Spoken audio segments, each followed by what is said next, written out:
had 10 years to reflect what it felt like the first time I met Helen and the two of you. And there's no question in my mind that something enormously important happened to me that day. I was sitting with you both at Columbia University School of Physicians and Surgeons, and with you, Bill and Helen, in the faculty dining room. And I had the feeling as if I was coming together with more than old friends, but family, and yet we never met each other before. I was so taken with Helen. I was both drawn to her and a bit put off by her very crisp manner of speaking, her extremely polished intellect, which was so visible right away, and more than anything else, how impeccable she was about herself. I remember being conscious at the time of wanting to disguise my Brooklyn accent.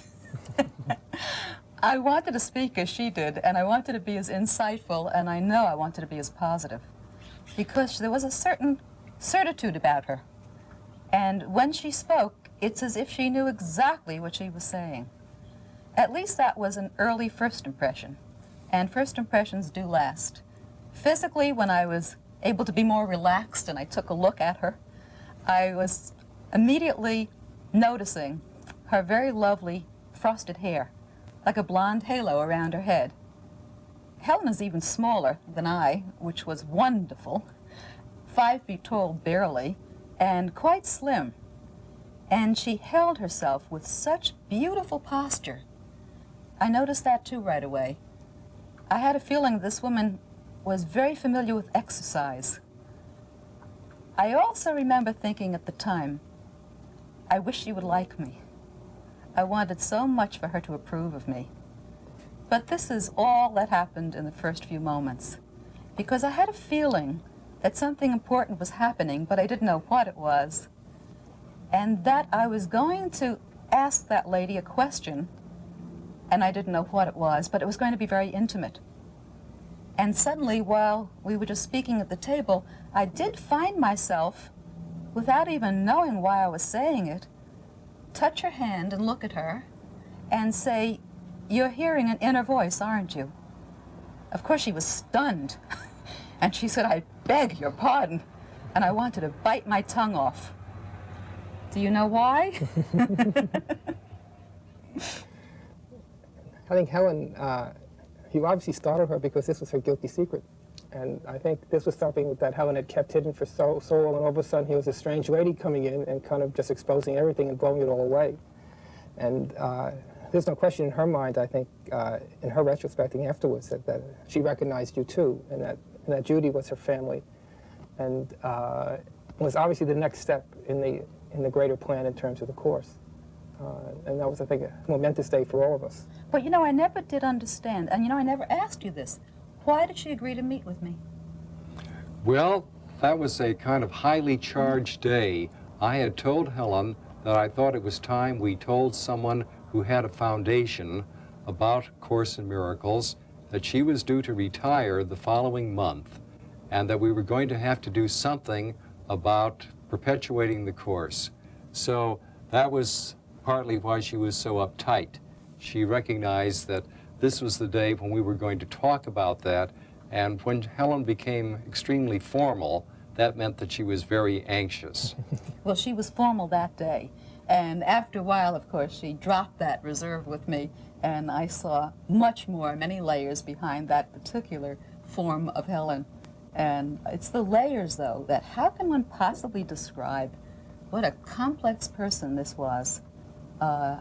So extremely meticulous and articulate and very, very capable, and at the same time controlling and soft and vulnerable and warm and neurotic. I think that's true, Judy. She had all those same qualities that we all have, except she seemed to have them to a more extreme degree somehow. And it was more notable when you were talking with Helen that she could be either the research scientist, be extremely precise, be very exact, handle data with precision, speak with authority, or she could be something totally different when she became upset. So I think all of the range of human emotions and feelings were somehow a part of Helen's psyche, and one tuned in on various aspects at different times. Sometimes very quickly there would be a change from one persona to another, and that could be confusing. I think this was something that confused a lot of people with Helen. I think Helen had so many different sides, and she was very good at presenting just the side that she felt was appropriate to the situation, what the person would like. And then as people became more familiar with her and more comfortable with her, then they would see other layers, the kind of thing that you were just talking about, Bill. Moments of real anger and judgment and criticalness, and then moments of very tenderness and graciousness and sweetness. Moments of real holiness when you could just feel a real wisdom coming through her that you knew was not her. But as Bill was saying, she would just go back and forth instantaneously. And that could be very disconcerting, I think, for us and for everybody. Something that stunned me so. I think at this moment she wasn't aware of what she did. We were sitting in our home one day in the library, and Susan Lamb was with us. And Susan is a lovely, sweet, intelligent woman. I think she's the daughter Helen would have loved to have had if she ever had a child. She was blonde and blue-eyed and very svelte, and also very, very soft. And Helen was sitting on the couch holding Susan's hand and looking into her eyes, and she said to me, "Judy, did you ever show Susan my poetry?" Well, Helen's poetry was even more of a deep, dark, guilty secret than A Course in Miracles, which by this time, of course, was published. And Susan was kind of stunned. She said, "Oh, Helen, you've written poetry? I didn't know that." And Helen says, "Yes, I have some poetry." She said, "It came the same way as the Course, but it's much more personal to me." She said, "Judy, why don't you show it to Susan?" And of course, I was feeling as if I was the bad girl because I hadn't shown it to Susan. Of course, I wasn't allowed to show it to anyone. And I went and I got it and I handed it to Helen to give to Susan. And Helen handed it to her. She said, "Here it is, dear. It's so beautiful. I hate it." It's a good story. And a typical one. Yes, yes. And certainly her feelings about the Course were just like that, too. I think that she certainly recognized it as being her life's work, certainly devoted all of her time and energy to it, and yet there was a part of her that hated it because she felt it destroyed her professional career. And yet there was an inner compulsion in her not to ever put it down, not to do it. And that kind of ambivalence, I think, ran through almost everything Helen did. I think partly when Helen made a commitment to do something, she followed through. So that when we had made our commitment to do this course, she felt that was really her assignment and that she was going to fulfill her function no matter what the personal cost might be. But she could also resent it bitterly at the same time and remain in conflict. You know, one of the things that comes to mind as we recall our stories about her is how she really didn't identify with this course as something important in her personal life. I know she knew its value, and believe me, she knew what it said. But she didn't see it as something really significant to her, such as attending a wonderful opera that she might love, or a Gilbert and Sullivan musical. One day we were sitting in our apartment, and a lovely young man was paying homage to her, really, because he was so taken with the course. He was a very avid student, and his father had developed a large sound studio in New York, and he was the heir apparent, and he had traveled all over the world, and he was telling us about his travels to Africa and to India. He was one of the first people I'd ever known who'd gone on an animal safari. This was years ago, and we both listened, and we were kind of awestruck at this young man's wide experience. And when he was all finished, and probably pausing for breath, Helen looked at him and she said, "Oh, my dear, you've had such a fascinating life. Nothing ever happens to me." I think she never really owned the course personally. She, in the truest sense of the word to me, she was a pass-through or a channel. She was a messenger, and she delivered the message. But she really didn't take it for herself, although we should never make a mistake in thinking she didn't know what it said. Helen really knew the course was true, but she refused to believe it or accept it consistently. And I think in many ways that actually represented her integrity. She recognized that if she fully accepted the teachings of the course, it was going to mean a very major shift in her perception about absolutely everything. And she felt unprepared to do that. So she took the fairly honest position that I can't do that and I'm not about to try. Helen had a vast array of obsessional fears. I think we're all familiar with people who have to jump every other crack on the sidewalk or they become uncomfortable. Well, Helen had that same kind of symptom multiplied over and over in practically every area of her life. And that's why it became so overwhelming and overpowering for her in trying to deal with this. And I know that during the period when you, Bill, were kind of typing out what Helen had dictated, there was a lot of fear associated with that, with Helen. Oh, yes. At the very beginning, I used to hold on to Helen with one hand while I was trying to type with the other. Of course, I had my own problems. I would misspell things like salvation. I think I spelled that slavation. And crucifixion. So we were both going through our various forms of anxiety. But Helen found it so painful to even read it aloud. It was difficult enough to put it in shorthand, which was 1 degree removed since she didn't actually have to read it in writing.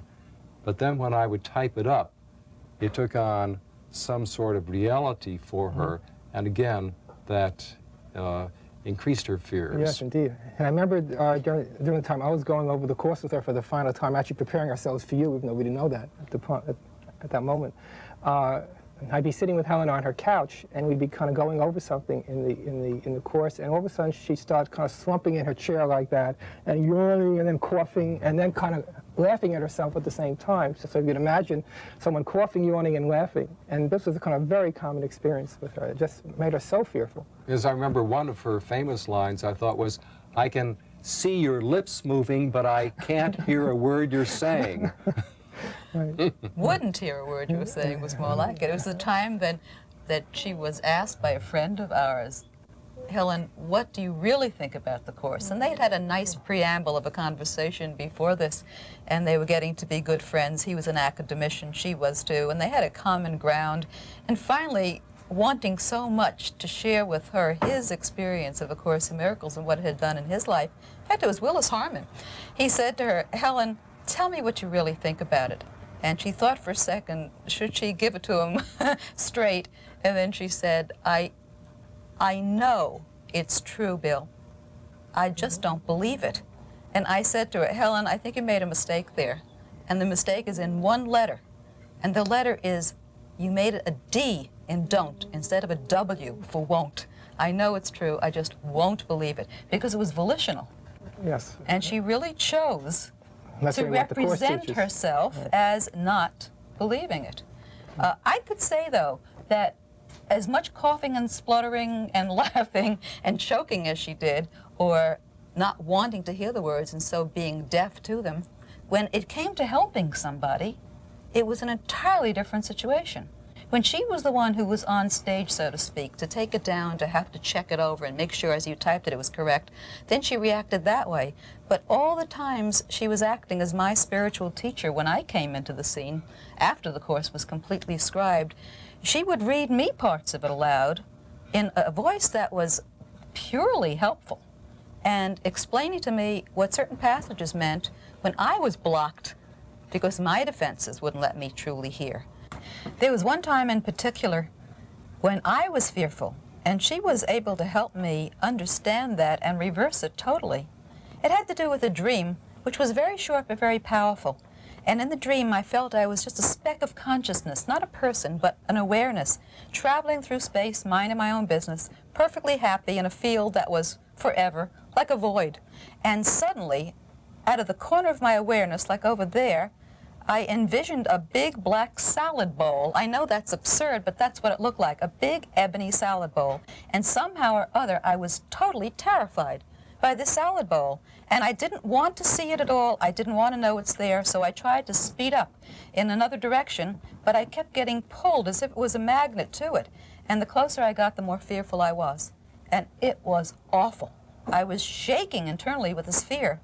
And finally, there I was, suspended above it. Not because I wanted to be, but because the power of it drew me. And suddenly I opened my eyes, metaphorically, and I looked down, and instead of a big black salad bowl, was the most beautiful, translucent, iridescent, lavender crystal bowl. It was so beautiful, I had to catch my breath. And I woke up stunned by the dream. I didn't know what it meant, and I was really upset. And when Helen came over later that day for a visit, I told her the story. And she looked at me and she said very kindly, "Kitten, don't you know what that was all about?" And I said, "No, I don't." And she said, "Well, you just faced your guilt, and you found out it wasn't real." And it was true somehow or other. The fear went away, my problems at that moment disappeared, and I recognized symbolically the illusory nature of my fear and of my guilt, and it was gone. The interesting thing with Helen was that many times I would be with Helen when she'd be giving people very good advice, just as she had done with Judy, very sound interpretations and very insightful and very helpful. And then the person would leave and I'd say to Helen, "Did you ever listen to what you told that person?" Always hoping against hope that she would have, and would have some kind of generalization to herself. And she would all say, "No, I didn't pay attention to a word of it." And I'm sure that's exactly what happened with you. What about the time you asked her if she had consulted Jesus about a problem that she had? She was very angry at Jesus one day, and I was sitting with her on the couch. We were always on the couch, and she was going on and on to me about what a rotten person Jesus was, that she had done his work, but he didn't fulfill his promises to her. And she was just carrying on. I finally said to her, "Helen, why don't you ask Jesus himself? Don't burden me with this. It's between you and him." So she finally calmed herself down sufficiently, and she asked Jesus, "How come you haven't helped me more?" And his answer to her really knocked her for a loop, because she wasn't expecting it. He said to her, "Because you're so ashamed of me."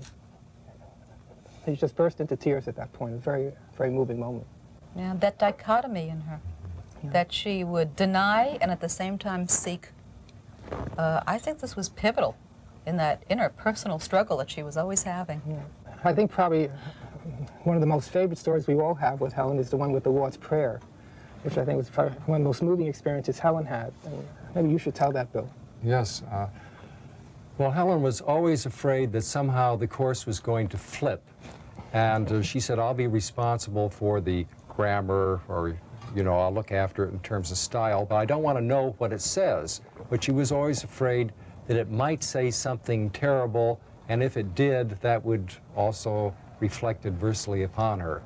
One day she came into my office while we were working on the text, and she was simply in tears. She was terribly upset. She was angry. She had every possible sign of lack of tranquility and peace of mind. And she said, "This time it's really flipped. It's had it, and it doesn't make any sense at all." And I said, "Well, why don't we type it up and take a look at it, and maybe we'll get some idea of what it really does say." So at the end of that section, there is a passage which is so beautiful that when we had typed it up together, she burst into tears. "Forgive us our illusions, Father, and help us to accept our true relationship with you, in which there are no illusions and where none can ever enter. Our holiness is yours. What can there be in us that needs forgiveness when yours is perfect? The sleep of forgetfulness is only our unwillingness to accept your forgiveness and your love. Let us not wander into temptation, for the temptation of the Son of God is not your will. And let us accept only what you have given, and receive but this into the minds which you created and which you love. Amen." No wonder she burst into tears when you read it out loud.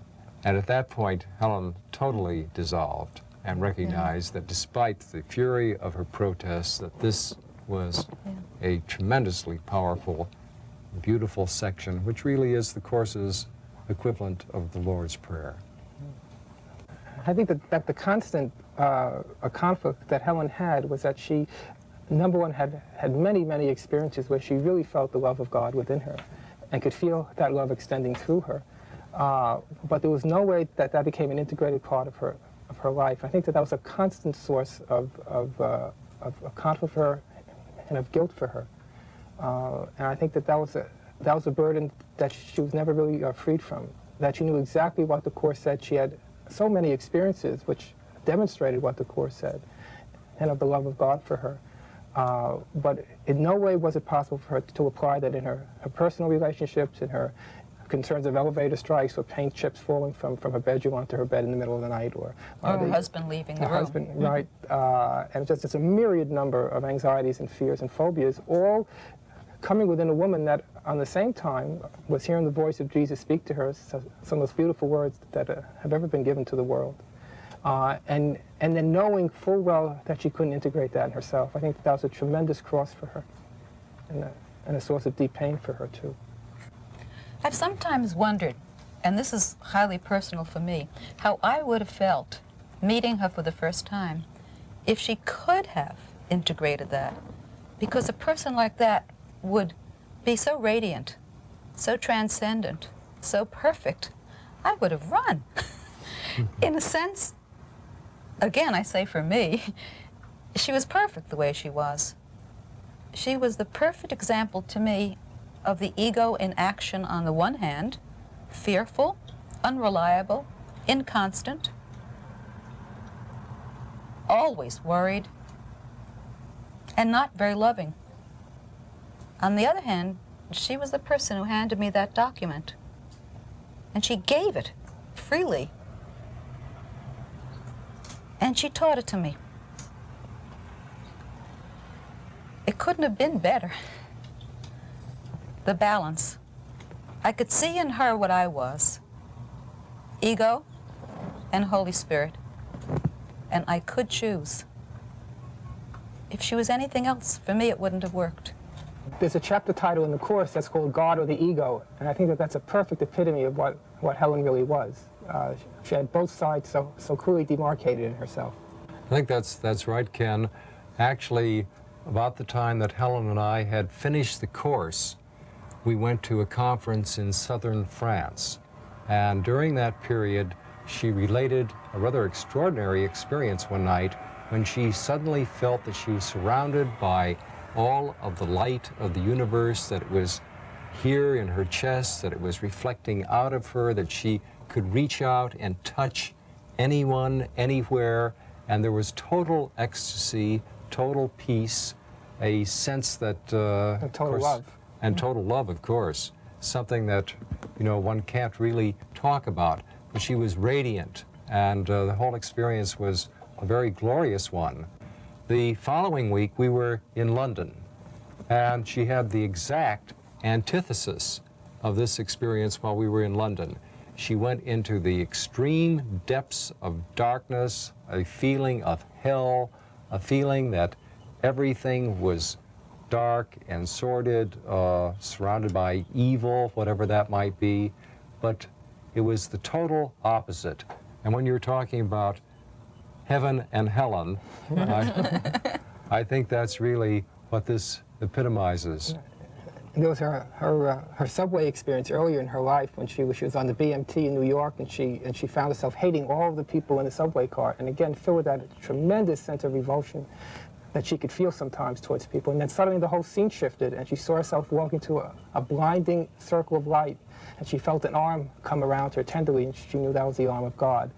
And then she felt waves of love coming to her from God, and opening up her eyes, she saw these same people in a totally different way, and that light of love that she felt coming through her now embraced everyone in the subway car. It was exactly that same kind of experience, God and the ego.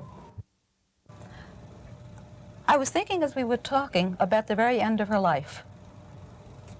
And I saw her, I guess it was 2 weeks before she died. And I didn't quite know what to say to her, what to be to her, what to do. She was so obviously dying, and of course extremely unhappy. Not in a terrific amount of pain, though. Not physical pain. No, but emotional pain was incredible. And I sat next to her, again on the couch in her living room, and I was holding her hand, and she was not responding to me. I knew she knew I was there, but she wasn't acknowledging me. It was as if she preferred to be in her own pain rather than include me in her love. And one moment when I was thinking, at that very second, I think I should go home. there is no reason for me to sit around here anymore just holding her hand and being ignored, and she had enough help in the house to care for her. She suddenly looked at me with a very alert and shrewd even expression on her face. And she said to me quite candidly, "Do you know why I'm dying?" And I was taken aback, and I didn't quite know what to answer. And I said, "No, I don't, Helen. I really don't know why you're dying." And she sighed for a moment, and there was this looking directly into my eyes. And she said, "To get out of its way."